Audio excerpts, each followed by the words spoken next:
povo, o orgulho do nosso Brasil, o presidente da democracia, querido presidente Lula. O Rio está contigo nessa luta pela vida e pelos direitos. É hora da virada. Luiz Inácio Lula da Silva!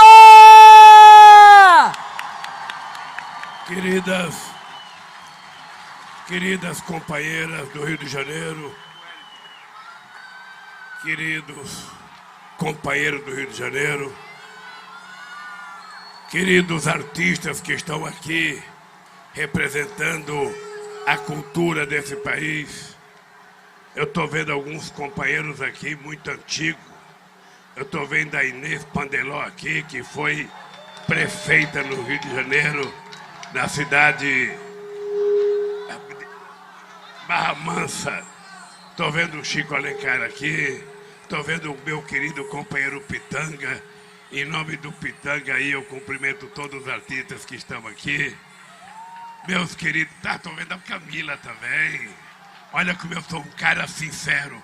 Camila e Pitanga junto. Ao invés de olhar para Camila, eu olhei para o Pitanga. Isso é fidelidade, Janja.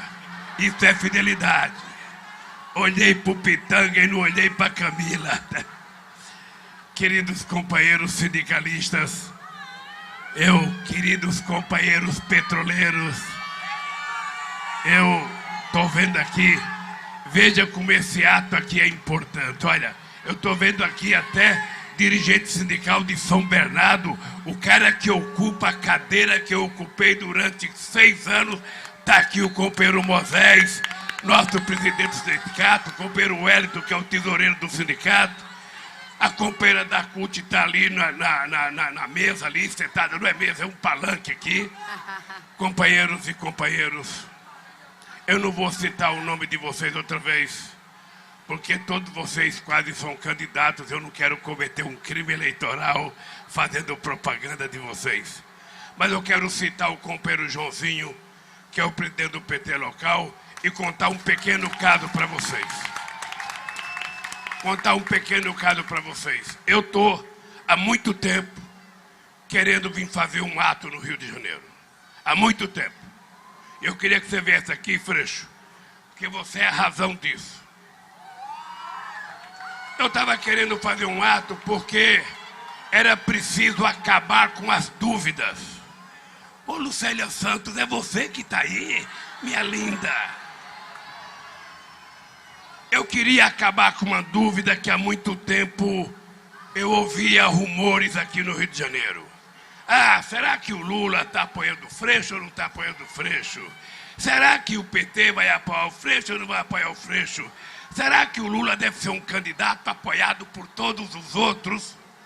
Eu queria dizer para vocês, quando se trata de política,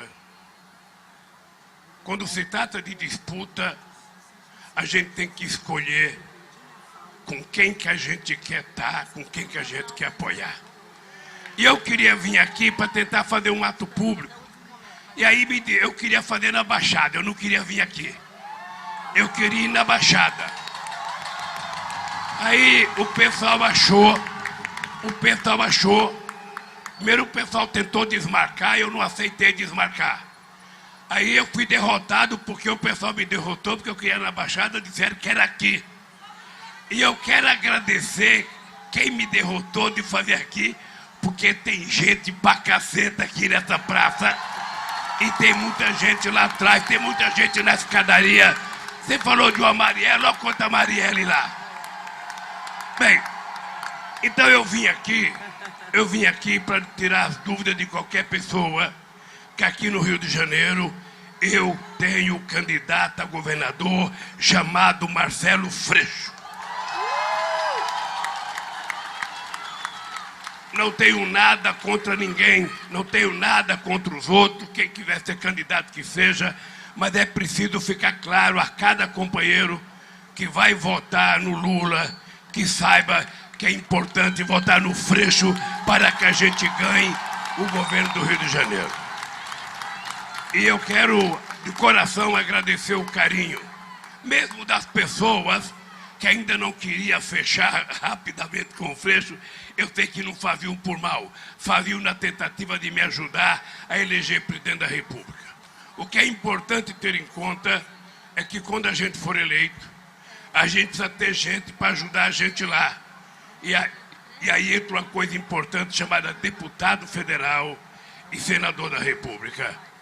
Vocês precisam ter em conta que não basta eleger um presidente da República e depois eleger um monte de deputado de direita fascista. É preciso eleger gente comprometida com os sonhos de vocês. Aquele que está comprometido com o emprego, aquele que está comprometido com a liberdade e a autonomia sindical, aquele que está comprometido com a melhoria da saúde, aquele que está preocupado com o melhoria das escolas técnicas, das universidades, aquele que está preocupado em cuidar do povo brasileiro com respeito, porque a palavra não é governar, é cuidar desse povo com respeito. Então, companheiros e companheiras, esse dia de hoje para mim é um dia de gratidão ao povo do Rio de Janeiro por tudo que vocês me ajudaram. Eu primeiro queria dizer para vocês que Deus foi muito generoso comigo. Se tem uma pessoa que não tem que ter dúvida da existência de Deus, se tem uma pessoa que tem que ter consciência da existência de um ser superior que guia os nossos passos, esse ser humano sou eu. Primeiro porque eu nasci em Caetés. Eu fui comer pão pela primeira vez com 7 anos de idade. E um cidadão que nasce em Caetés, numa família pobre, e não morre de fome até os 5 anos de idade, é porque ele pode sobreviver muito. Eu vim para São Paulo há 70 anos atrás. Eu fui para São Paulo para não morrer de fome. E mesmo em São Paulo, não foram poucas as vezes em que a minha mãe não tinha comida para colocar no fogo. E eu olhava no semblante da minha mãe, ela nunca perdia a esperança. Ela sempre falava, hoje não tem, mas amanhã vai ter. E essa crença...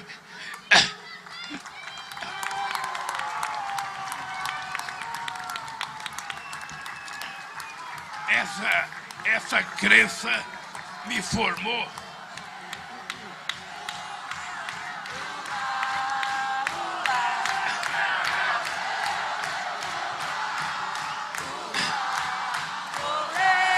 Olha, essa crença da minha mãe e esse jeito dela se comportar é resultado da minha formação. Eu, de vez em quando, ouço dizer o seguinte, as mulheres às vezes querem se separar do marido porque ele é violento, porque ele bate nela, porque ele bate nas crianças, mas ela não pode se separar porque ela depende do marido para colocar comida em casa. Eu vou contar outra coisa para vocês da Dona Lindu. A Dona Lindu, um belo dia, acordou em Vicente de Carvalho, uma vila de Santos, entre Santos e o Guarujá. A minha mãe com 8 filhos. 8 filhos. A gente apenas com a roupa do corpo. O móvel que a gente tinha era uma tina. A molecada não sabe o que é tina. Tina é uma barrica cortada no meio. Aquilo era usado para lavar roupa. Aquilo era usado para tomar banho. A minha mãe saiu de casa com uma tina, uma lata vazia de leite mococa e uma faca. Ela saiu com 8 filhos.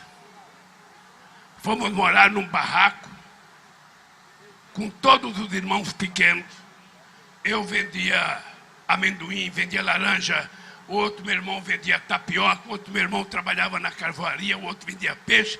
E eu fiquei fascinado como é que pode uma mulher com 8 filhos pequenos ter coragem de se separar do marido e morar sozinha em respeito à sua dignidade, porque ela queria que os seus filhos fossem tratados com muito respeito e dignidade.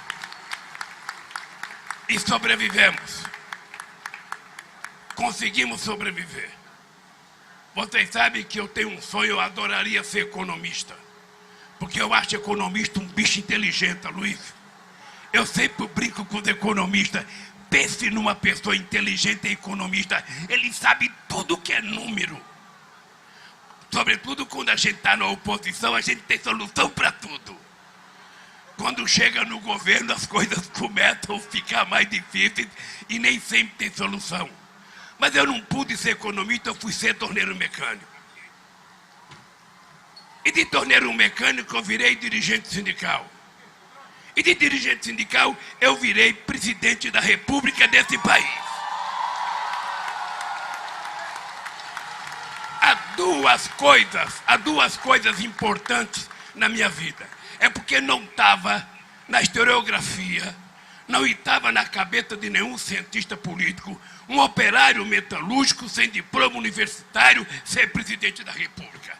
Sobretudo neste país, onde a mentalidade da elite é escravista, onde durante séculos a mulher só conseguiu o direito de voto em 1934, porque ganhou na justiça em Mossoró, no Rio Grande do Norte. Os analfabetos, embora trabalhassem para sustentar a elite, só foi conseguir o direito de votar na Constituição de 88. E eu virei presidente da República, eu ficava pensando, só pode ter o dedo de Deus aí. Não é normal. Tinha tanta gente letrada, afinal de contas eu era do partido do Paulo Freire, eu era do partido do Vefó, eu era do partido do Sérgio Buarque de Holanda, eu era partido do Mário Pedrosa, do Florestan Fernandes. Hoje a gente tinha muito, do Hélio Pellegrini, que era o meu grande companheiro, ou seja, tinha muita gente fina, muita gente. Por que eu? Quando eu digo que Deus foi generoso comigo, é porque quando eu fui eleito presidente da República, eu tinha medo. E quando eu ganhei, eu quero confessar para vocês, sabe aquela dor de barriga? Eu tive. Você sabe o que é deitar na cama no Palácio do Planalto, ficar olhando para o teto e imaginando, pô, será que eu vou dar conta? Será que eu vou resolver o problema? Será que eu não vou ter fracasso? E eu tinha um medo de fracassar imenso. Eu tinha um medo de fracassar porque eu conhecia a história do Valesca. O Valesca era dirigente sindical como eu. Ele fez a greve no mesmo ano que eu fiz. Ele fez no estaleiro de Guidanque e nós fizemos lá em São Bernardo, na indústria automobilística. E ele foi eleito presidente. Tá certo que ele teve o apoio da igreja para derrubar o comunismo lá e teve apoio até do Papa João Paulo II. Eu não tive esse apoio. Mas, de qualquer forma, o Valesca, quando foi candidato à reeleição, só teve 0,5% do voto. Ou seja, não teve nem 1% do voto. Ou seja, fracasso total. E esse medo eu percorria. E aí eu comecei a adotar a seguinte tese. Toda vez que eu tiver medo, toda vez que eu tiver preocupação, toda vez que eu tiver dúvida, eu vou conversar com os meus economistas, eu vou conversar com os meus sindicalistas, eu vou conversar com os meus sociólogos, com os meus advogados, mas eu tenho que sentir o pulsar do povo pobre desse país para saber o que ele está pensando. É por isso que eu levava para dentro do Palácio do Planalto catadores de papel, moradores de rua, LGBT. Eu levava todo mundo lá para dentro, que era para as pessoas saberem que aquele palácio cabia rei, aquele palácio cabia príncipe, aquele palácio cabia outros presidentes. Mas aquele palácio tinha que caber, sobretudo, o povo brasileiro, do jeito que ele era e do jeito que ele é. É por isso que eu dizia sempre, eu sei de onde eu vim e eu sei para onde eu vou votar. Eu tinha certeza que se eu deixasse a presidência, eu não ia poder morar em Londres, eu não ia poder morar em Paris, eu ia voltar para São Bernardo, a 600 metros do sindicato, para ouvir esses caras fazer barulho na porta de fábrica de manhã. É isso que eu tinha certeza. E eu jamais imaginei que eu ia voltar a ser presidente outra vez. E agora, companheiros, eu quero dizer para vocês a razão pela qual eu estou aqui outra vez, conversando com vocês, sem poder pedir voto, porque a lei não permite que se peça voto. Só o Bolsonaro. Aqui nós não podemos. Então eu queria dizer para vocês o seguinte. Eu tenho consciência, e a nobre imprensa brasileira está toda ali na frente. Eu tenho consciência, e eu duvido. Olha bem o que eu vou falar. Eu duvido que o Estado do Rio de Janeiro tenha recebido em toda a sua história, de qualquer presidente da República, a quantidade de recursos que o PT botou no Estado do Rio de Janeiro. Eu duvido. Eu não tenho acesso à universidade, não tenho contabilidade, mas eu desafio alguém perguntar o que nós fizemos nesse Estado e o que os outros presidentes da República fizeram. E por que nós fizemos isso?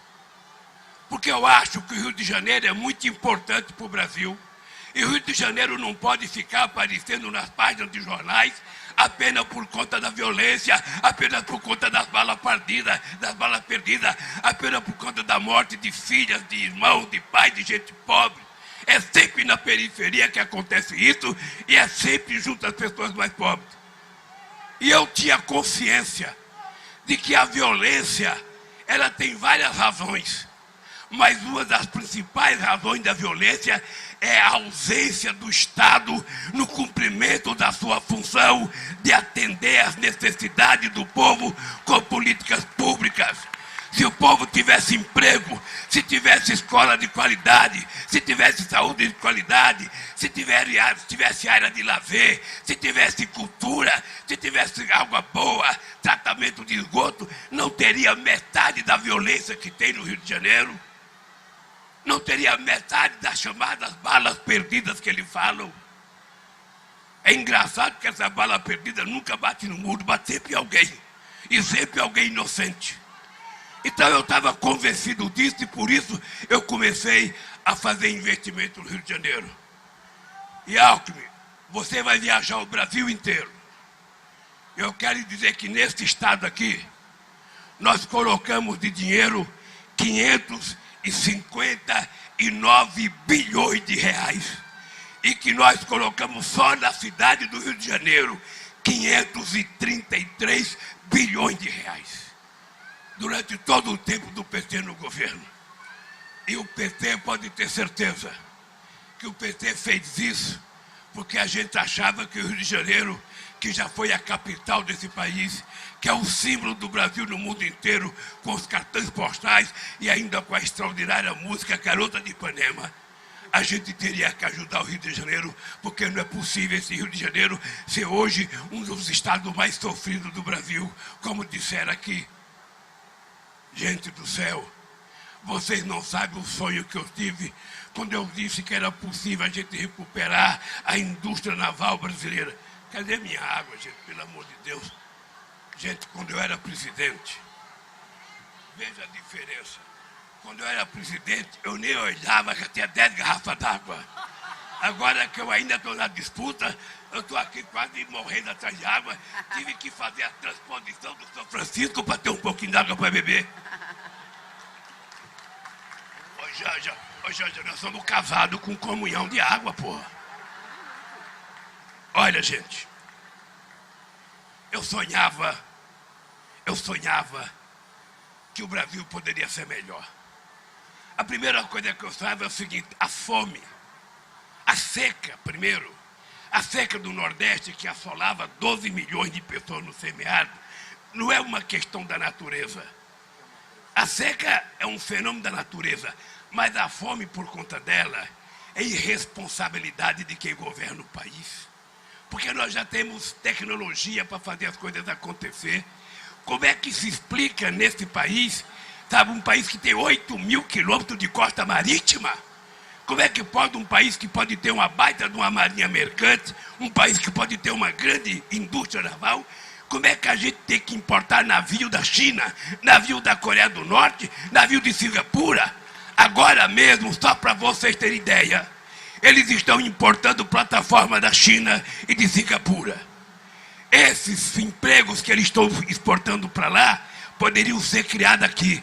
seriam milhares e milhares de empregos criados aqui, emprego de qualidade, formando as pessoas. E nós provamos isso quando recuperamos a indústria naval. Foram 82 mil empregos criados aqui. Foram estaleiros abertos aqui, estaleiros abertos no Rio Grande do Sul, estaleiros abertos na Bahia, em Pernambuco. Porque o Brasil pode ter uma grande indústria naval, não só pela sua relação com a América do Sul, com a África, mas sobretudo para atender a sua demanda interna. Esse país, não pense que a Petrobras descobriu o pré-sal, porque, sabe, alguém que descobrir, foi muito investimento. A gente saiu de 3 bilhões para quase 30 bilhões de investimento na Petrobras, para a gente descobrir a mais importante jazida de petróleo até então descoberta no século XXI. E nós fizemos do petróleo uma lei específica para que o povo voltasse a ser dono do petróleo, para que 75% do royalties fosse para a educação, ciência e tecnologia e saúde, e a gente criar um fundo para o povo brasileiro. Eles não se contentaram, não se contentaram. Vocês sabem que eles criaram a Lava Jato. E se tivesse corrupção na Petrobras, é simples, você prende quem está fazendo corrupção. Você prende. No Japão é assim, nos Estados é assim, na Alemanha é assim, na França é assim. Tem uma empresa, a empresa está propondo sacanagem, roubando, prende o dono da empresa. O que não pode é o que eles fizeram no Brasil. Eles puniram o povo trabalhador, que tiveram 4 milhões e 400 mil postos de trabalho fechados nesse país. 170 bilhões que deixaram de ser investidos, sabe, nesse país. E mais 58 bilhões que deixaram de ser arrecadados. Eu gostaria que aqui deve ter muito estudante de economia, deve ter muito economista. Pesquisem para saber quem foi que investiu mais no estado do Rio de Janeiro. Aliás, é o seguinte, pergunte quanto esse genocida que está governando investiu no Rio de Janeiro. Pergunte. Qual foi a grande obra que ele fez? Qual foi a escola técnica que ele fez? Qual foi a universidade que ele fez? Qual foi o dinheiro para a medicina que ele colocou? Nada, nada, nada. Só tirar. Ah, vamos vender gasoduto porque nós precisamos de dinheiro. Ah, vamos vender a BR. Estou lembrado o discurso da BR. Vamos vender a BR porque ela é uma empresa que tem o monopólio do combustível. Se a gente vender a BR, a gente vai ter outras empresas e vai ter concorrência. E quanto mais concorrência, mais vai baratear o preço. Muita gente aqui acreditou. Venderam a BR, não venderam a BR? Venderam a BR, agora tem 392 empresas importando gasolina dos Estados Unidos, pagando a preço de dólar. E nós que ganhamos em real, nós que trabalhamos em real, temos que pagar a gasolina a preço internacional, porque a Petrobras quer. A Petrobras, na verdade, ela está pensando nos acionistas minoritários de Nova York e não no povo brasileiro. Quando eu era presidente, Salomão, estou te vendo aí, Salomão. Quando eu era presidente, na crise de 2008, o barril do petróleo chegou a 147 dólares. E sabe quanto que a gente vendia o litro de gasolina para colocar no carrinho de vocês? R$2,60. Então, gente, é o seguinte. Eu posso não ser melhor do que ninguém, mas melhor do que essa coisa que está aí, eu tenho certeza que eu sou. Porque essa figura que está aí, essa figura não conversa com empresário, essa figura não conversa com educadores, não conversa com reitores, não conversa com sindicalistas, não conversa com o movimento negro, não conversa com LGBT, não conversa com ninguém. Ele é ele e a meia dúzia de pessoas que cercam ele. E quando tem uma denúncia contra ele, aí ele vai dizer, não, no meu governo não tem corrupção. E ele faz um decreto de sigilo de 100 anos. Quer apurar o caixa do filho dele, a caixinha que fazia na Assembleia, sigilo de 100 anos. Quer apurar o Queiroz, sigilo de 100 anos. Quer apurar o Pazuello, aquele general que não entendia lufa de saúde. Vamos dar sigilo de 100 anos. Denunciou tudo, é sigilo de 100 anos. Pois eu quero que vocês saibam, se tem uma coisa que vocês precisam me ajudar, é que eu vou quebrar esse sigilo de 100 anos no primeiro decreto que fizer.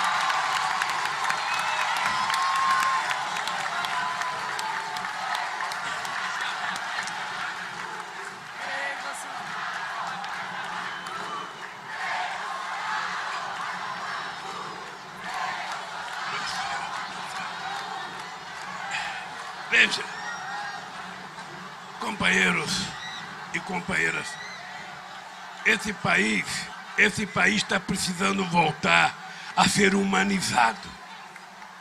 Nós precisamos voltar a ser humanistas outra vez.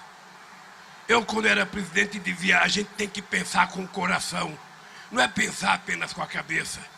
Porque a gente, às vezes, tem na cabeça um pouco de irracionalidade. No coração, a gente não tem. E esse país, o cara não tem que governar, o cara precisa cuidar. E cuidar de quem? De quem mais precisa. Não é o rico que precisa do governo. Não é a classe média alta que precisa do governo. Quem precisa do governo é o povo trabalhador. É o pequeno produtor rural e o médio produtor rural. É as pessoas que moram nas favelas. É as pessoas que moram na periferia. São os microempreendedores desse país. São as pequenas cooperativas que precisam do Estado. É para esses que nós temos que governar. É para esses que a gente tem que dar prioridade. Porque senão a gente não vai tirar o país da desgraça que eles meteram. Hoje a proclamação desse país foi em 1889. Já era para a gente ter melhorado. Quantos presidentes nós tivemos? Já era para a gente ter melhorado. Qual é o problema? É que o problema é o seguinte, na hora da política, na hora da campanha, todo mundo fala do pobre.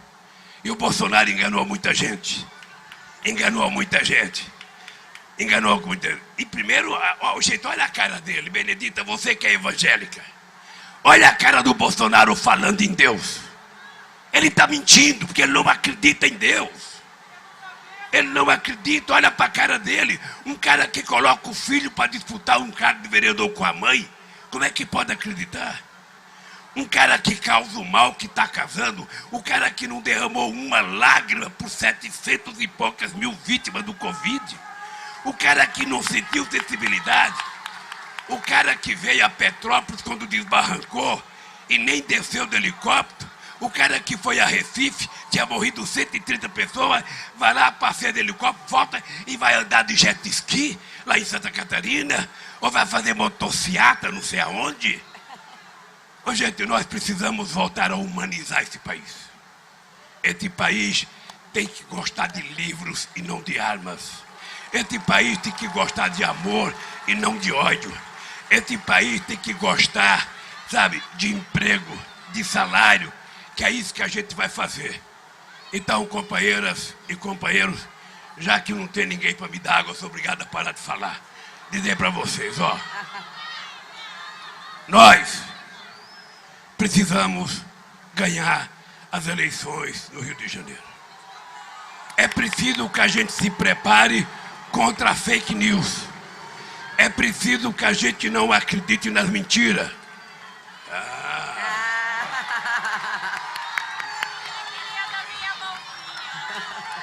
Quando é preciso que a gente tenha em conta que a gente não pode acreditar nas mentiras e nem deixar que a gente conheça acreditar. A gente tem que ficar alerta, porque são milhares e milhares de fake news mandados para as pessoas todo dia, tudo na base do robô. Tudo na base do robô. É uma máquina poderosa de contar mentira. Um cara que mente 7 mentiras por dia, não é possível.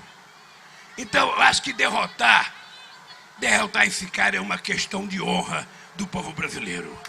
É uma questão de honra daqueles que lutaram pela democracia, daquele que luta pelos direitos humanos.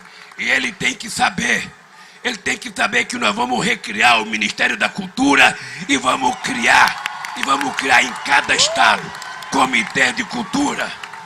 Porque eles têm medo da cultura, porque é através da cultura que a gente forma uma sociedade civilizada. Através da cultura que a gente pode fazer as reformas que esse país precisa, as lutas que esse país precisa. É por isso que eles nunca investiram em educação nesse país. Precisou chegar um semi-analfabeto, torneiro mecânico, para ser o presidente que mais fez universidade na história do Brasil, que mais fez escola técnica na história do Brasil. E agora, companheiros e companheiras, eu vou terminar dizendo duas coisas importantes. Primeiro, a minha gratidão pelo Alckmin ter aceitado ser o candidato a vice. Todo mundo se lembra, o Alckmin foi meu adversário em 2006. E o Alckmin, de vez em quando, chutava para cima da canela. Chutava o pescoço. Tá? E eu acho que é o seguinte, quando a gente está disputando uma coisa grande, o Brasil é muito grande. O Brasil é um país que pode ser um grande protagonista internacional. Esse país foi respeitado. Eu fui o único presidente da República a ser convidado para todas as reuniões do G8. Eu fui para participar do G20. Esse país era respeitado pela China, era respeitado pelos Estados Unidos, era respeitado pela Índia, era respeitado pela Rússia, era respeitado pela África do Sul, era respeitado pela pequena ilha de São Tomé e Príncipe, era respeitado por Cuba, era respeitado pelo México, era respeitado pela Argentina. Esse país era querido porque esse país não tem contencioso, esse país é de paz. Mas se precisar brigar, a gente briga. Mas é preciso saber para que a gente está brigando. Então, companheiros e companheiras, quando eu fui chamar o Alckmin, eu fui pensando que ele poderia dizer, não, eu não vou porque eu já sou do PSDB, nós já brigamos muito, o PSDB foi o principal adversário do PT. E aí, tanto eu como ele ouvi uma frase do Paulo Freire. A gente, nas horas difíceis, precisamos ter coragem de juntar os convergentes para derrotar os antagônicos. E essa nossa união é uma união para derrotar o fascismo, para derrotar essa coisa que não entende de Brasil, que não entende de povo. E a segunda coisa é o companheiro Freixo. Eu quero dizer para vocês que o companheiro Freixo é um companheiro da mais alta qualidade. Eu sei que ele já não gostou de mim também. Porque o PSOL era muito duro na queda. O PSOL era casca ferida. O PSOL era igual o PT quando nasceu em 80. Igualzinho. Até porque tem muita gente do PT que saiu e foi fiel ao PSOL. Mas eu vou contar uma coisa para vocês. A gente conhece os seres humanos nas horas difíceis. Quando a gente está bem, todo mundo é amigo da gente. Mas quando a gente cai em desgraça, quando a gente é vítima de extorsão, de sacanagem, quando a gente tem um Moro mentindo para a imprensa brasileira, eu não acho que a imprensa mentiu. A imprensa simplesmente comprou as mentiras do Dallagnol e as mentiras do Moro e transformou em verdade. E por isso eu fiquei 580 dias e até por isso eu agradeço a Deus, porque 580 dias na cadeia me fez ficar mais generoso, mais compreensivo dos problemas do Brasil, com muito mais consciência para governar esse país. E quando eu estava na situação difícil, esse companheiro não negou um dia sequer de solidariedade. Por isso eu quero terminar o meu discurso aqui dizendo para vocês, companheiros e companheiras, todos vocês que amam a liberdade, todos vocês que amam a democracia, todos vocês que querem fazer o Rio de Janeiro voltar a ser um estado alegre, gerador de emprego, distribuidor de riqueza, sabe, com respeito às mulheres, com respeito ao povo negro, com respeito às mulheres, todos vocês. A gente só tem uma alternativa para o Rio de Janeiro. É a gente fazer com que o Freixo seja eleito governador quando ele disputar as eleições para presidente da República. Gente do Rio de Janeiro, olhe, eu quero que vocês saibam que eu tô com vontade como se eu tivesse 20 anos de idade. Eu nunca tive, Freixo, nunca tive a vontade que eu tô. É outra coisa que eu falo que é o dom de Deus. É o dedinho. Porque veja, eu não precisava voltar a ser presidente da República. Eu já fui presidente e até hoje todas as pesquisas mostram que eu fui o melhor presidente desse país. Não precisava. Acontece que eu tenho consciência também que nunca o povo brasileiro precisou tanto de um partido como o nosso, da esquerda, como está precisando agora. Então eu votei. E veja que engraçado. Votei, antes eu fui preso para que eu não fosse candidato em 18. O que aconteceu? Cara, na cadeia eu fiquei apaixonado, cara. E aí eu saí da cadeia para casar. Como é que esse cara pode estar nervoso aos 76 anos, apaixonado, casado? Só não vou construir família porque não tem mais idade. Mas, gente do céu, se vocês soubessem a garra que eu tô de governar esse país, de provar que eu e o Alckmin vamos recuperar, que o Freixo vai recuperar, que os outros governadores de esquerda vão recuperar, vocês não sabem. É por isso que eu digo sem medo de errar. É 76 anos de idade, energia de 30 e tesão política de 20 anos para a gente poder mudar este país. Até a vitória! Olê, olê, olê, olá! Lula, Lula! Olê, olê, olê, olá! Lula! Olê, olê, olê, olá!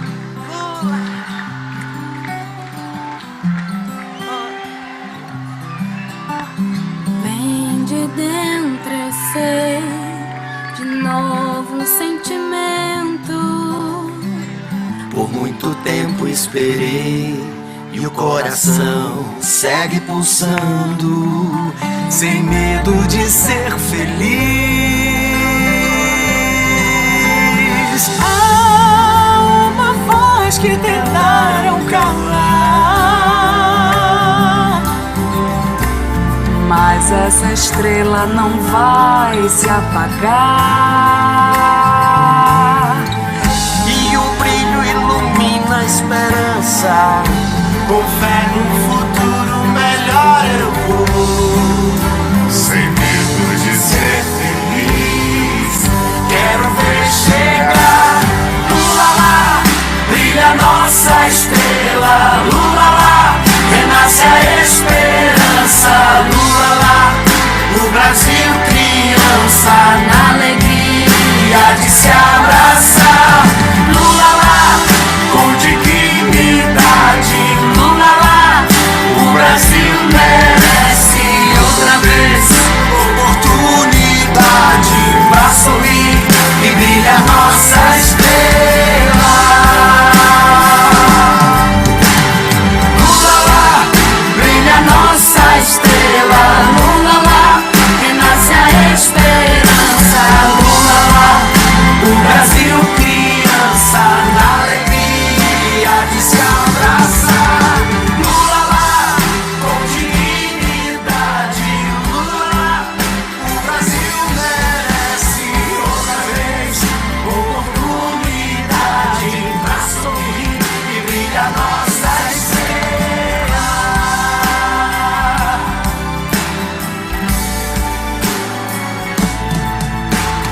Lula lá, brilha nossa estrela. Lula lá, renasce a esperança.